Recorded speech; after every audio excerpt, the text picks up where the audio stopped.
An engine rating was tragically killed in the pipe tunnel when a heavy tin of paint was dropped on his head from a height of about 10 meters.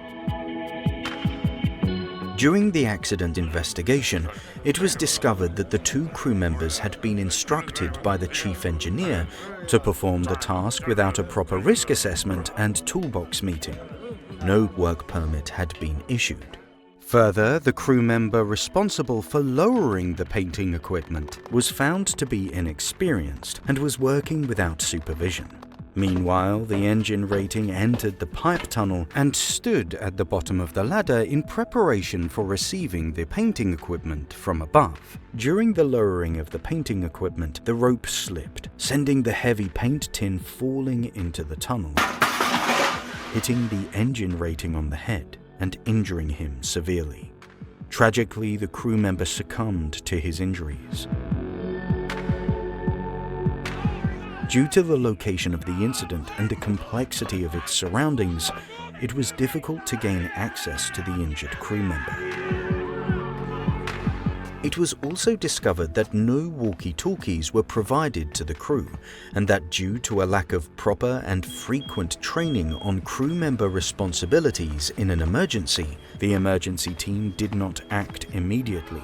It took more than an hour for the injured crew member to be evacuated on deck. Also, communication with the shore personnel was poor due to language barriers. Finally, the deceased crew member was not wearing his safety helmet, which was found undamaged next to him at the bottom of the tunnel. It is possible that the use of the hard hat may have saved his life. Internal audits conducted by the company failed to establish the fact that the SMS procedures were not being followed on board and that safety culture was poor. The following practices could have prevented this accident. Prior to commencing any task on board, especially in enclosed spaces, a thorough risk assessment and toolbox meeting must be conducted to identify the risks. SMS procedures should be followed and relevant checklists completed. Instructions and procedures should be fully understood and acknowledged by all crew members involved. Always use appropriate PPE for the task being performed. If passive behavior and complacency regarding safety is detected, it should be addressed immediately. Training and drills must be conducted on a regular basis. Crew members must be fully aware and understand their duties in the event of an emergency.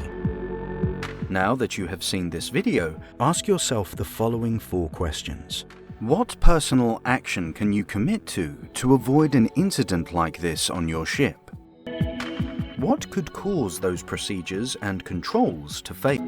What are the procedures and controls on your ship that would prevent this from happening? Finally, what can be done to make the procedures and controls more effective?